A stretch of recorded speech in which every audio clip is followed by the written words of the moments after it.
Good evening and welcome to tonight's episode of Retro Gaming Dads.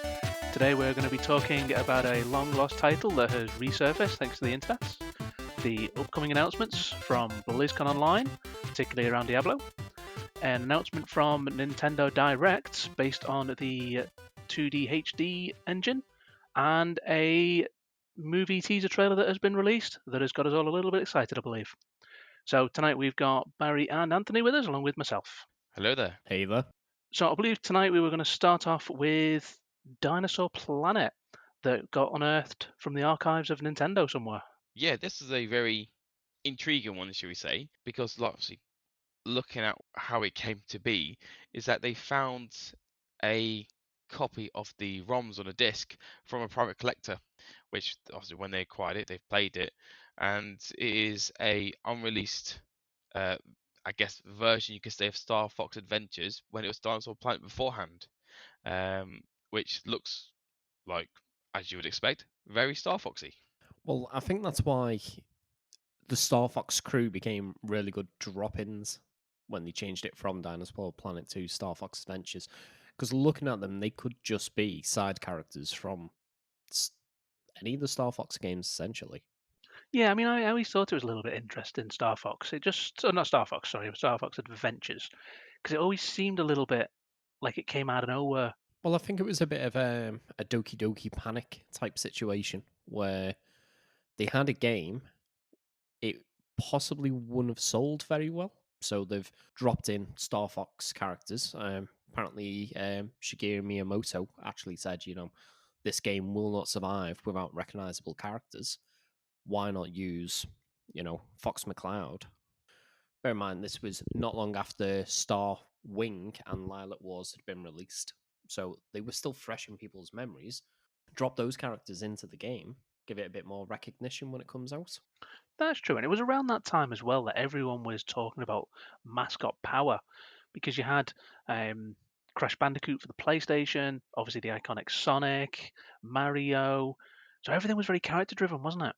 Yeah, especially if they had a bit of attitude to them as well. When I read through the article was talking about, I think you kind of touched upon it a little bit. The legend goes, Shigeru Miyamoto, I think the name is the guy. Yes, I made Suggested Mario of, essentially.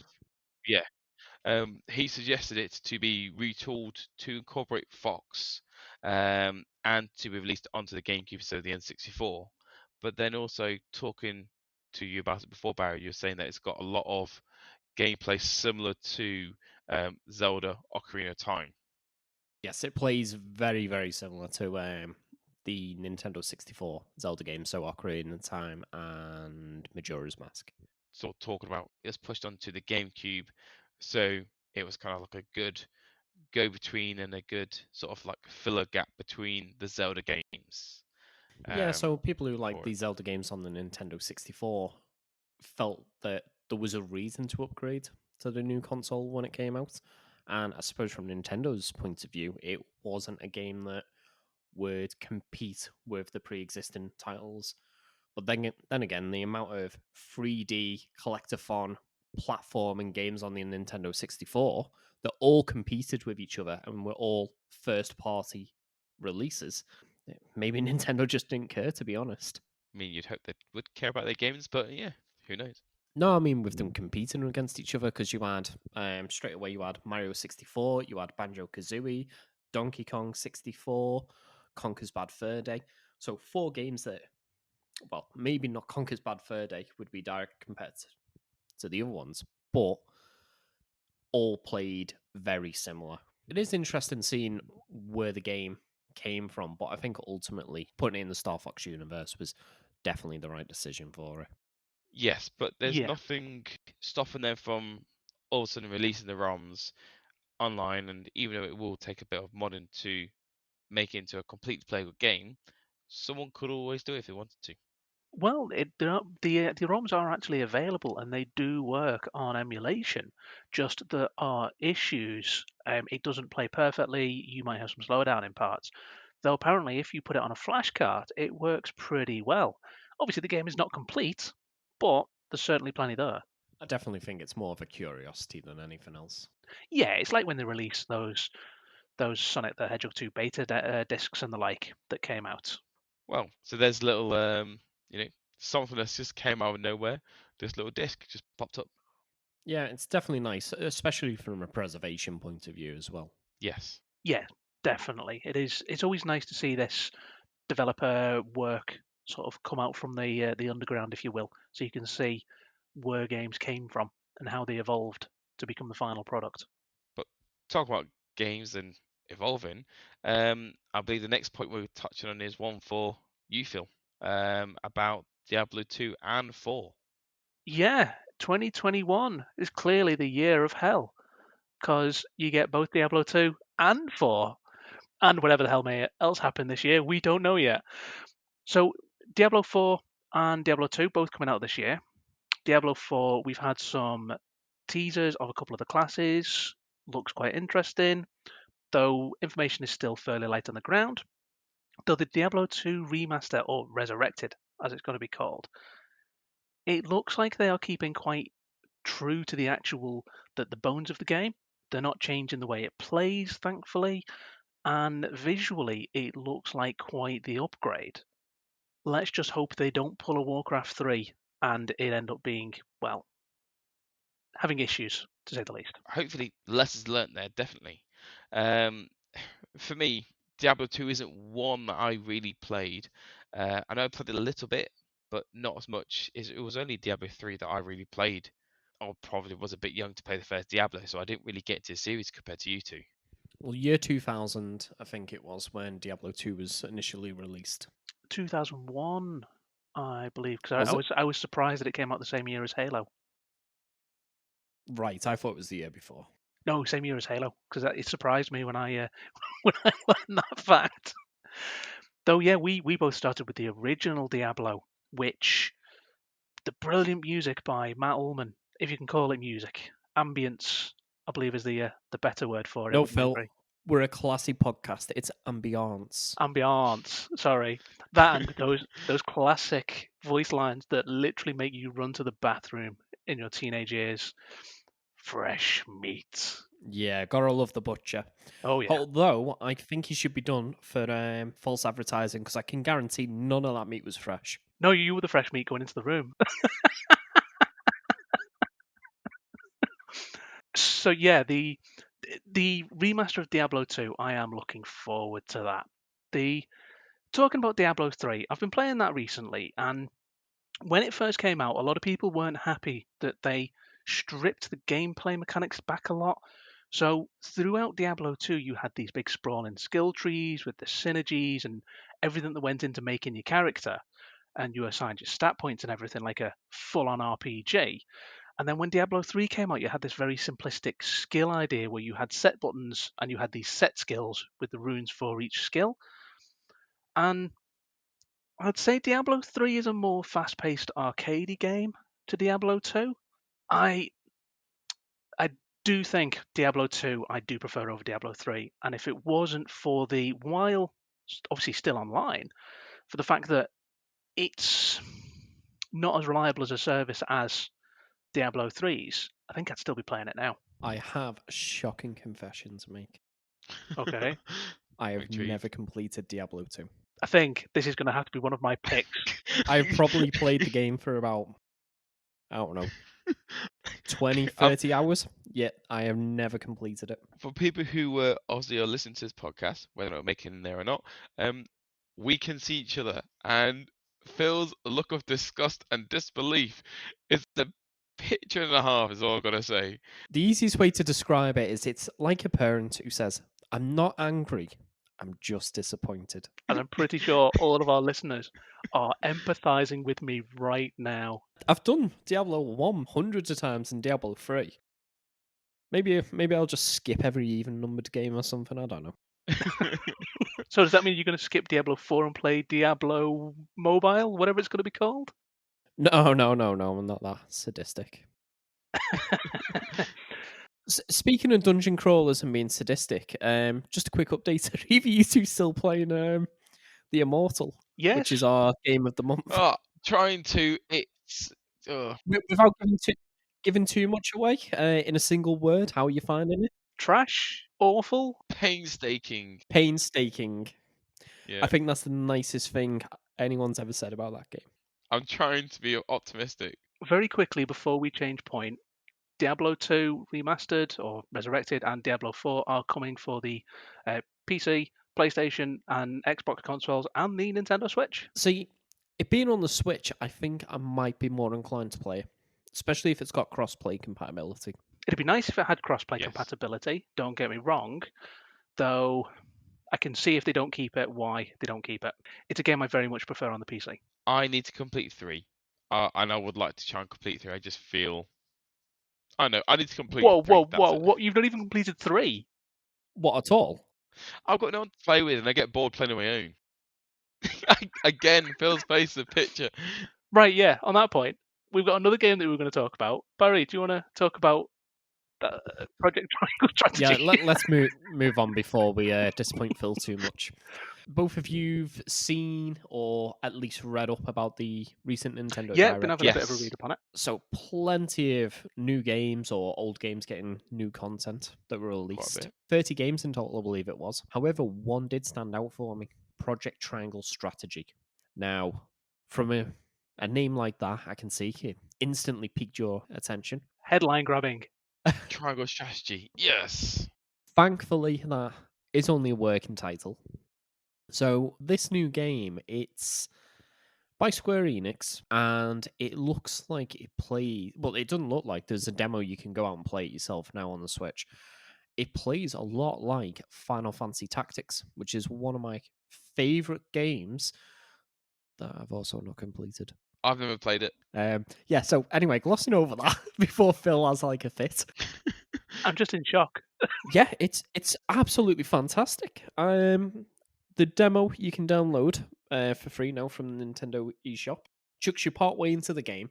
So from a story point of view, I have no idea what's going on, but it does give you a good feel for the game. And it reminds me a lot of, as I say, Final Fantasy Tactics, the way it plays, the way it even looks. Final Fantasy Tactics was a brilliant game. I don't think any game has ever come quite so close to the level of customization that you could have as a tactical game. No, unfortunately, the character customization that Tactics affords you is missing from this Project Triangle strategy. However, it is quite in depth, so putting characters next to other characters, you can get multiple hits. You can also power up other attacks. But it does give me a very strong Shining Force 3 vibe from the narrative so far, where you've got these three kingdoms all vying for Right. power. So anyone who's a fan of games like Final Fantasy Tactics, Shining Force, Vandal Hearts, and even Nintendo's own Fire Emblem should definitely go and check it out. Unfortunately, the game's not released until 2022. Got a bit of a wait though. Yeah, got a bit of a wait, but they are asking for feedback on this demo. So the idea is to put this demo out there, people to play, and give the feedback. So they've got time to actually integrate that into the final game. It definitely sounds like the sort of game that I would enjoy. I mean, I've enjoyed and completed Final Fantasy Tactics. Yes, absolutely. I've also enjoyed quite a few of the Fire Emblem games. What was that? There was one I'm remembering on the Game Boy Advance. Now it might have been a Fire Emblem, but I don't think it was. I think it was Sun something. Golden Sun? Golden Sun. That's the one. It's not so much like that. Golden Sun's a bit more like a traditional Final Fantasy style, where you line up at one side and take turns attacking. I might be thinking of a Fire Emblem then. Graphically, it was a very impressive game. These styles of games sometimes I find hard to get into. I don't know why. It's just sometimes I find them hard to pick up and play. Which I think is a fault with me. Nothing wrong with the game at all. Maybe it's just a genre for me. But this one I would like to try the demo for, because I've seen a bit of it, and for me, I think the graphics look really nice. I like the sort of comic book style graphics they've put onto it, and I think it looks really impressive from what I've seen. I think the problem that you've probably got in terms of getting into the game is the battles in tactical RPGs like that can take quite some time. So where other RPGs like Final Fantasy, you might be in a particularly hard battle for maybe 5 or 6 minutes, or you might have a boss that might even knock on 10 minutes. No, that's just a standard battle Yes. in something like Final Fantasy Tactics. No, a 10-minute battle in Final Fantasy Tactics. That's not even a battle. That's like a scuffle. True. That's probably where it stems, though. Yeah, so if you like that with strategy games, definitely do not play Final Fantasy Tactics or Fire Emblem, because if you make one wrong move on them and get your character killed, that's it. They're gone. Yeah, permadeath was a thing. Yes. At least in Final Fantasy Tactics, you get 3 turns to try and revive them, though. Yeah, but If if you're they're on the playing wrong side of Fire the map, Emblem, well, yeah, but Fire Emblem, if they hit 0 HP, that's it. Your character's gone. I yeah. guess I can always give it a try, but I feel like I can just march my men off to death if I did that. Tell you what, this episode though, it is giving me a long list of games that I need to put forward for our game Great. clubs. Well, at least this time they'll all be good games. Hey, Immortal. you're the one that dropped the Immortal. That's all I'm saying. My game was an absolute amazing game. No, the painful. Immortal was your But fault. anyway. If you hadn't wounded me those 25 or so years ago. 30 years ago, I think. But yeah, anyway, in conclusion, Project Triangle Strategy, awful name, fantastic game from what I've played from the demo. It gives you a handful of battles to take part in. So definitely go out, give it a download, give it a try, and give your feedback to Square. Hopefully improve the final game.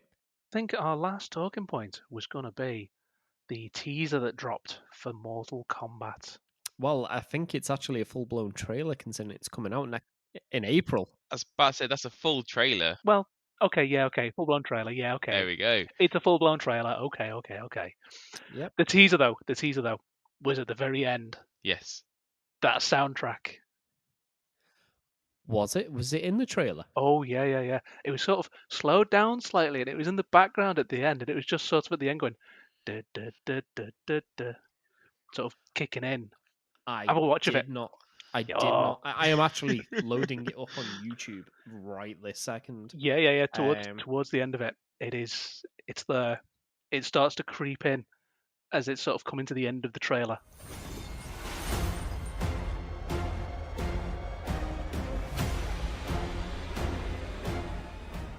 Because I actually watched it, and that was the only thing I was disappointed about. Oh, it's there. It's a remastering of it. It's not like the exact same. It's sort of slowed, and it's sort of like a symphonic version of it rather than the almost dance track that was the original Mortal Kombat theme. But do you think going with an R-rated for the Americans or 18 rating for the movie is the right It has way to No other be. way it could be. It's Mortal Kombat. The most Mortal How else would Kombat, you do Mortal the Kombat? game that created ratings for games. I think there'd be outrage if it wasn't an 18 or an R. I don't particularly remember the original 2 movies being all that gory. Yeah, but then you have to think about how good they were.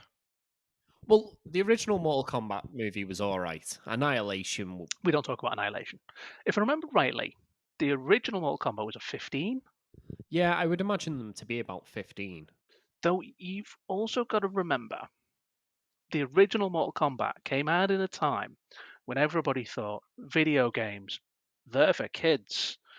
Because the original Mortal Kombat was censored unless you had it on the Mega Drive and you put in the blood code cheat. Dull odd for anyone who needs it. Absolutely. So the fact that obviously the modern Mortal Kombat games, they are not for kids. No. No. Even from the original Mortal Kombat, they weren't. They weren't. Obviously, they get more graphic as the generations have progressed. What I like is they haven't changed that much. If you look at when they change so much in regards to the finishes, in regards to the characters, you can still go back to the original and still, see some of the finishes of them, ripping out the people's spines and that, and they still do it in the newer games now as well, just in the really nice, fantastic graphics. Yeah. I must admit, I did find it quite humorous, the final scene in the trailer with Kano holding the heart in his hand, going, it's a beauty, innit? Kano Yeah. wins. Although his language was a bit more Risque. harsh than mine. Yeah. But yeah, I feel like this film's kind of come out of nowhere. I know it's been around for a while. Them saying that they're making a new Mortal Kombat, but to get our first actual look at it and then find out it's coming out in April. Yeah, and some of the casting choices as well, I think they've got spot on. I think the actors they've chose Yes. are absolutely spot on. And some of the Scorpion fight where you saw him throwing his kunai attached to the rope with the "Get over here." Yes. Yeah.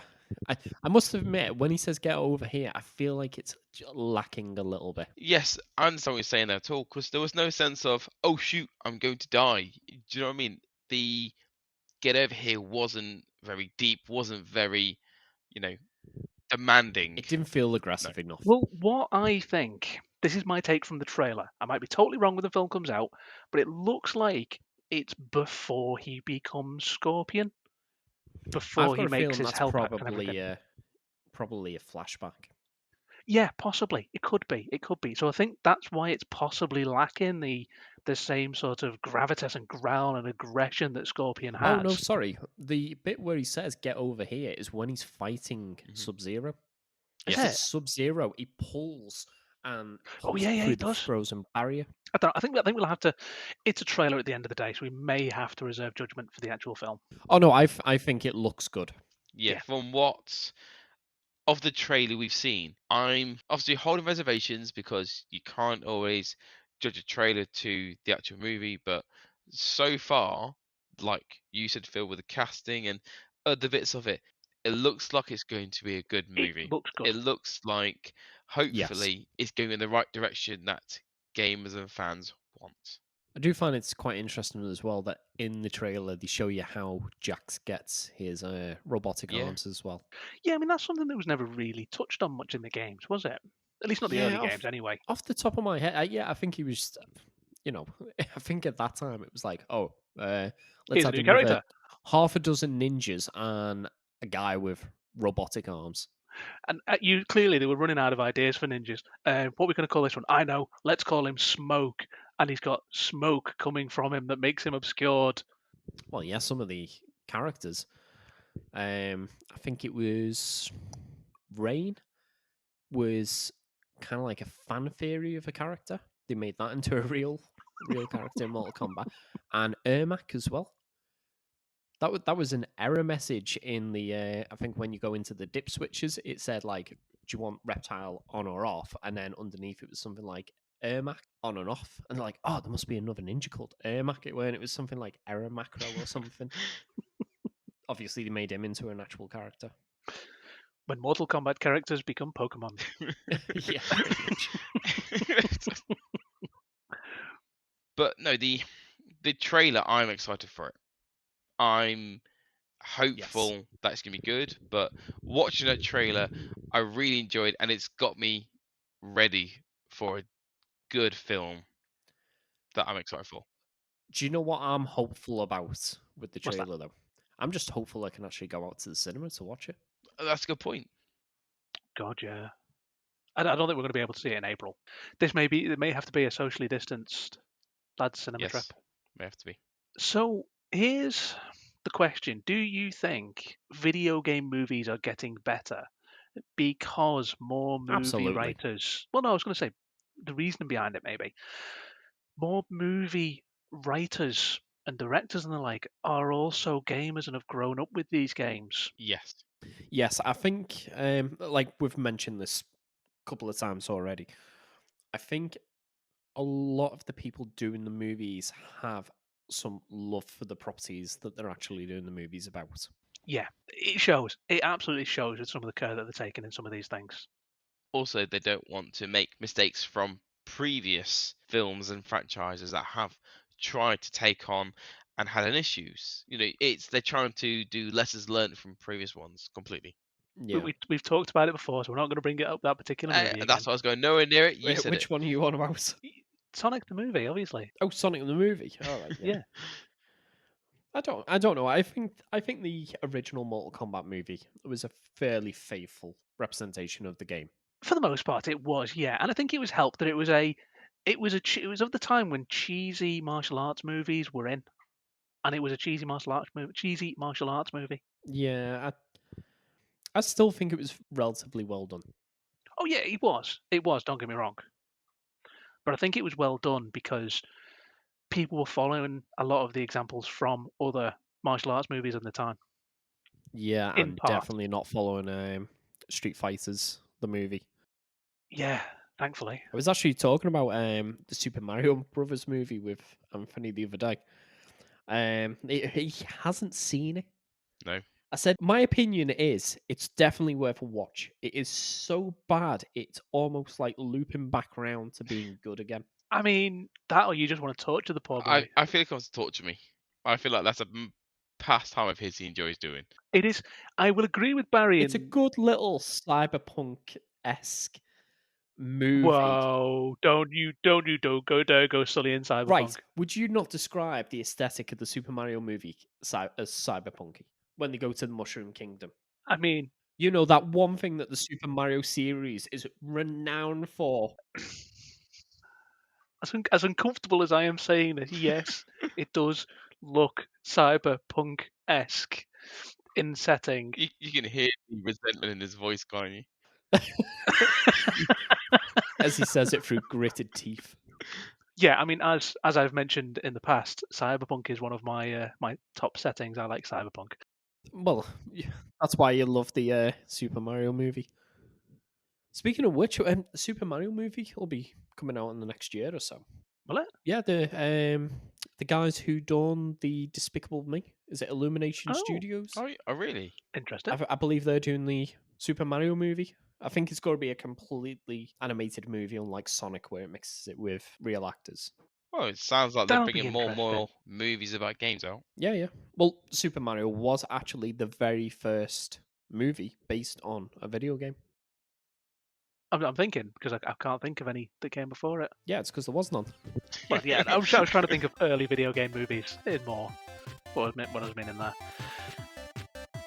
So on that bombshell, Anthony absolutely does have to watch Super Mario Bros. The movie just to understand how terrible it is.